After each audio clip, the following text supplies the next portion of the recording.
ठरलं तर मग प्रेक्षकांनो, मालिकेचा आता मात्र शेवटचा एक सनसनाटी एपिसोड, प्रियाच्या पर्दाफाश होण्याचा शेवटचा एपिसोड मालिकेमध्ये आता आलेला आहे. आणि या सगळ्यामध्ये जबरदस्त खुलासा होताना आपल्याला दिसणार आहे. मालिकेमध्ये आता इकडे डीएनए रिपोर्ट तर आलेत, पण त्या डीएनए रिपोर्ट नंतर एक नाही, दोन नाही, तर अनेक सत्य अशी काही उलगडलेली आहेत की त्यानंतर प्रियाला या सगळ्यामध्ये पळताभुई तर आता थोडी झालेलीच आहे. पण त्याचबरोबर प्रियाच्या सोबत असलेली अजून दोन रहस्य उलगडलेत. आता प्रियाचे अजून काय रहस्य आहेत किंवा प्रियाला या सगळ्यामध्ये अजून सायलीने कशा पद्धतीने ट्रॅप करून टाकलेलं आहे, एक ना अनेक प्रश्नांची उत्तरं या व्हिडिओमध्ये पाहायला मिळणार आहेत.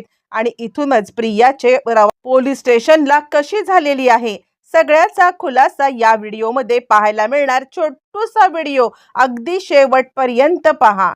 प्रेक्षकांनो, आता आपल्याला एक गोष्ट अशी पाहायला मिळते की सायलीच्या पायाला जो चटका आता प्रियाने दिलेला होता आणि त्या चटक्यामुळे सायलीचा पाय आता काही दिवसासाठी, ती आता तिची जन्मखूण जरी आता त्याच्यावरती एक म्हणजे आता भाजल्याचा डाग आला असला, तरी त्यानंतर काही दिवसातच तो आता पूर्णपणे ती बरी होत आलेली आहे जखम. आणि त्यानंतर मग आता अर्जुन सांगतोय आपण डॉक्टरांकडे जाऊन येऊया आणि त्यानंतर पायावरचं हे जे काही आवरण आहे ना, हे निघून जाईल. त्यावरती सायली आता सांगायला लागते, नाही अहो, हे खरं तर आवरण नाहीये, ही माझ्या पायावरची एक जन्मखूण आहे. आणि हे ऐकल्यावरती आता इकडे चैतन्य आणि अर्जुन या दोघांना जरा आता आश्चर्य वाटलंय.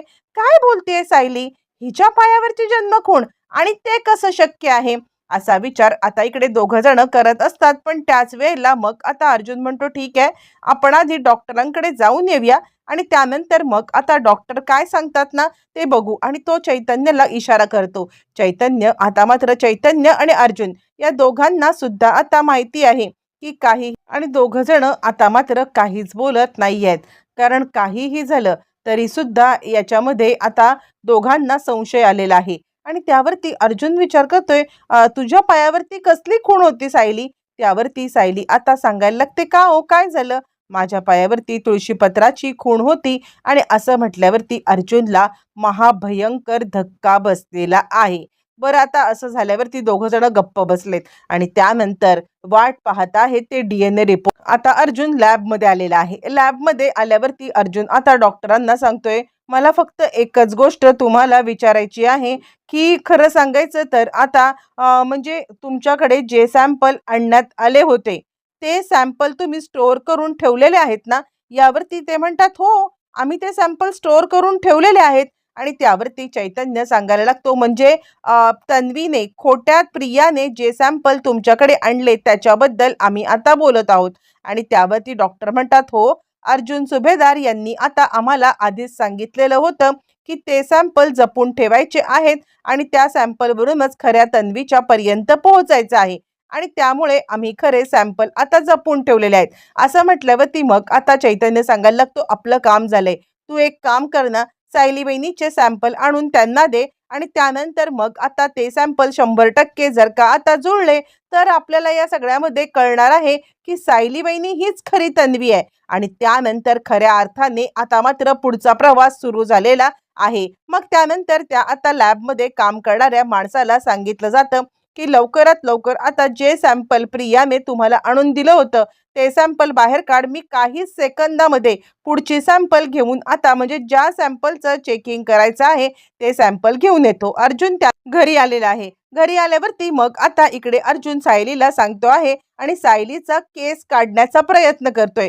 पण हे सायलीला कोणत्याही प्रकारे न सांगता, कारण मागच्या वेळेला ज्या वेळेला सदा आणि मैना या दोघांचं ती मुलगी आहे हे सांगितल्याची सल आता अर्जुनला अजूनपर्यंत त्याच्या मनामध्ये कायम आहे. आणि त्याचमुळे अर्जुन आता या वेळेला जे काही करणार ते फक्त आणि फक्त आता इकडे कोणत्याही प्रकारे सायलीला न दुखावता.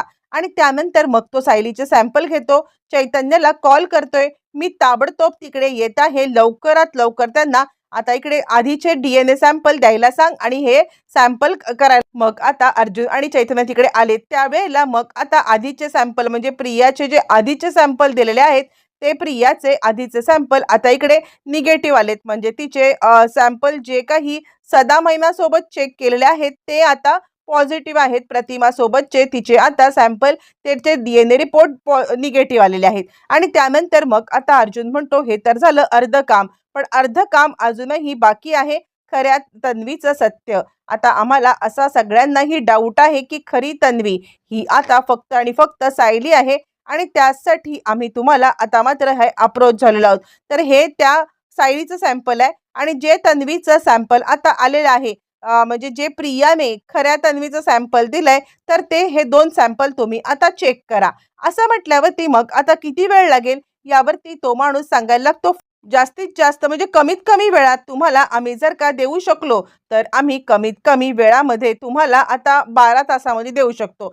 चैतन्य म्हणतो यापेक्षा लवकर जर का झालं तर बरं होईल. यावरती ते म्हणतात हे बघा सर, आम्ही आमच्या परीने प्रयत्न करतोय, पण तुम्हाला 12 तासापर्यंत तरी वाट पाहावी लागेल. अर्जुन आणि चैतन्य घरी आलेत आणि इकडे आता चैतन्य अर्जुनला म्हणतो एक काम कर ना, ज्या दिवशी प्रियाने सॅम्पल आणले होते त्या दिवशी आता इकडे काहीतरी सस्पिशियस घडलं होतं का, तू सायली वहिनीला विचार. सायली वहिनीला जर का आता तू विचारलंस ना की त्या दिवशी असं काहीतरी घडलं होतं का की ज्याच्यामुळे आता इकडे म्हणजे खऱ्या अर्थाने त्या दिवशी तिने काही सॅम्पल वगैरे कलेक्ट केले होते का, असं जर का विचारलंस तर मात्र आपल्याला अनेक गोष्टी कळतील. यावरती अर्जुन म्हणतो ठीक आहे, पण आता मला कळत नाहीये की 12 तास आपण कशी या सगळ्याची वाट पाहत बसायची आहे. 12 तासामध्ये लवकरात लवकर हे आणले पाहिजेत आणि सगळ्यांच्या समोर आता सत्य आणलं पाहिजे. प्रिया तन्वी नाहीये हे तर DNA रिपोर्टमुळे सिद्ध झालेले आहे, पण हे सत्य समोर येईपर्यंत कोणतंच सत्य आता समोर आणायचं नाही म्हणजे नाही. असं म्हटल्यावरती मग आता लगेचच इकडे चैतन्य आणि अर्जुन घरी आणि त्यानंतर अर्जुन आता घरी येऊन सायलीला इंट्रोगेट करतोय. म्हणजे आता नक्की त्या दिवशी काय घडलं होतं, कसं घडलं होतं. आणि त्याच वेळेला मग आता लगेचच इकडे अर्जुनला चैतन्य फोन करतोय. इकडे अर्जुन सायलीला विचारतोय की त्या दिवशी ज्या वेळेला प्रिया आता सॅम्पल घेऊन गेली होती त्या दिवशी ती आपल्या रूममध्ये किंवा तुझ्याकडे काही भेटायला आली होती का.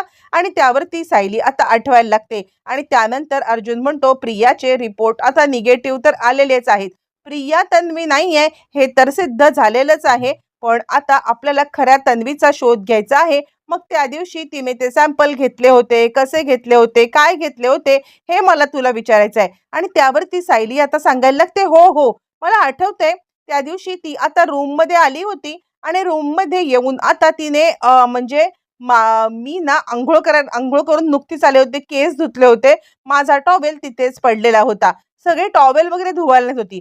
खरं तर मला आता असं वाटत होतं की ती आता जरा घाई गडबडीत असेल, ती काहीतरी वेगळं प्लॅनिंग करत असेल, पण ती माझ्या रूममध्ये येऊन कामं का करत होती मला काही कळलं नाही. आता सायलीला कळलं नसलं तरी अर्जुनला मात्र आता समजलेलं असतं आणि अर्जुन आता म्हणायला लागतो समजलं.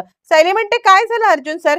त्यावरती अर्जुन आता सांगायला लागतो काही नाही, मी हे जे काही शोध घेतोय ना त्याचं उत्तर तुला आता आत्ता नाही समजणार, तर त्याचं उत्तर मी तुला 12 तासानंतर देईन. त्यावरती सायलीला जरा सस्पिशियसच वाटतंय, कशाबद्दल बोलतायत अर्जुन सर, काय बोलतायत अर्जुन सर हे तिला काहीच कळत नाहीये. पण अर्जुनला मात्र आता आपण काय करणार आहोत याची आता पूर्णपणे कल्पना आले. फक्त फक्त रिपोर्ट हातात आल्याशिवाय काहीही बोलायचं नाहीये किंवा रिपोर्ट जोपर्यंत हातामध्ये येत नाहीत तोपर्यंत कोणत्याही बाबतीमध्ये आता आपण हे करायचं नाही असं त्याने ठरवलेलं आहे. बरं आता हे सगळं झाल्यावर आता अर्जुन 12 तासानंतर सायलीलाच घेऊन तिकडे आलेला आहे आणि त्यानंतर प्रिया नावाचे जे सॅम्पल आहेत आणि सायली नावाचे जे सॅम्पल त्यांनी आता चेकिंगला दिले होते त्याचे रिपोर्ट आलेत. एका झटक्यात रिपोर्ट हातात आल्यावरती अर्जुनला मात्र आता खूपच आनंद झालाय. यस असं म्हणत अर्जुन आता खूपच खुश झालाय. सायलीला अजूनही काहीच कळलेलं नाहीये आणि सायली आता म्हणते सर काय झालं, म्हणजे आता तुम्हाला इतका आनंद कसला झालाय. आणि त्यावरती अर्जुन आता सांगायला लागतो सायली सगळं सगळं खरं तुला मी सांगणार आहे, म्हणूनच तुला आता मी विचारलं होतं की त्या दिवशी प्रिया आपल्या रूम मध्ये आली होती का. आणि त्यावरती सायली म्हणते प्रिया आपल्या रूम मध्ये येणं आणि ह्या DNA रिपोर्टचा काय हे आहे. त्यावरती अर्जुन आता सांगायला लागतो माहितीये का प्रियाने दिलेला हा केस आणि त्यानंतर मी आता त्यांना दिलेला केस हा मॅच झालेला आहे, कळतंय का तुला, आपल्याला खरी तन्वी कोण आहे हे सापडलेलं आहे. त्यावरती सायली सांगायला लागते काय, खऱ्या तन्वीचं सत्य आता समोर आलंय, पण हा केस तुम्ही कुणाचा दिला होतात? त्यावरती अर्जुन आता सांगायला लागतो, तू मला काय म्हटलीस? ज्या दिवशी प्रिया आता केस घेऊन आली होती ना, त्या दिवशी नक्की काय घडलं होतं तुला आठवतंय? तुझा तिने केस दिला होता. यावरती सायली म्हणते, अर्जुन सर काय बोलताय? आणि त्यावरती मग आता अर्जुन सांगायला लागतो, हा जो दुसरा केस आहे ना, हा त्या दिवशी मी बोलता बोलता तुझ्या केसातून काढला होता आणि त्यानंतर तो दिला होता मी, कळतंय का? असं म्हटल्यावर ती सायलीला काहीच कळत नाहीये, तुम्हाला काय बोलायचंय? त्यावरती अर्जुन म्हणतो, प्रिया तर खरी तन्वी नाहीच आहे, पण खरी तन्वी सायली तू आहेस. तू ज्या वेळेला पायावरच्या तुळशीपत्राचं मला आता बोलली होतीस ना, त्याच वेळेला मला समजलं होतं की या सगळ्यामध्ये तू आता खरी तन्वी आहेस. पण मागच्या वेळेला जो सदावानी मैना यांचा गोंधळ झाला ना, त्यानंतर मी आता तुला दुखवू इच्छित नव्हतो आणि त्यासाठी मी आता हा सगळा प्रकार केलाय. असं म्हटल्यावरती प्रेक्षकांनो कुठेतरी सायली मात्र या सगळ्यामध्ये गडबडले आणि ते सगळे रिपोर्ट घेऊन सगळेजण घरी आलेत. अर्जुन आता सांगायला लागतो, काळजी करू नको. रविराज काका, प्रतिमा त्या सगळ्यांना बोलवले. आता ह्या प्रियाचा बँड बाजा जोरदार वाज. आता प्रेक्षकांनो मग काय, रविराज, प्रतिमा आलेले आहेत. पूर्णाची सुद्धा आता गावावरून आलेली आहे. ज्या वेळेला सगळेच जण तिकडे आले त्यावेळेला प्रियाने आता प्रियाचे डीएनए रिपोर्ट सायलीच्या हातामध्ये आहेत.